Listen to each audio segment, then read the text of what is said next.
Slovenský umelec valcuje najväčšie art podujatie s medzinárodnou účasťou v Los Angeles. Toto ale aj mnoho ďalších zaujímavých tém rozoberieme v dnešnom Top Star. Vitajte.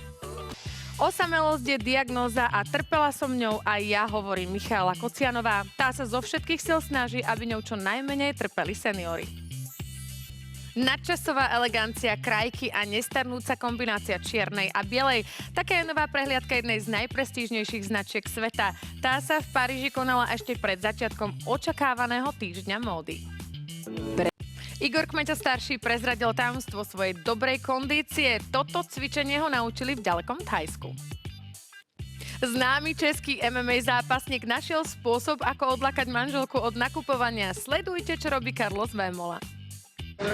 Dámy, aká je vaša odpoveď na otázku, ako ste sa starali o pleť počas zimy? Máme pre vás tip, čo vašu pokožku určite poteší.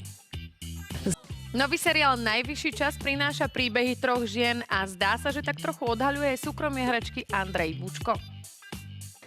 Umelec Viktor Fresho vystavuje svoje ikonické sochy na 30. ročníku Los Angeles Art Show.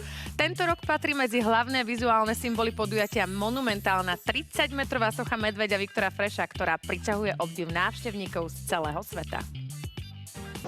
Egová manželka prehovorila o ďalšom materstve. Či do ich rodiny pribudne nový člen, sa dozviete zajtra. Zatiaľ dovidenia.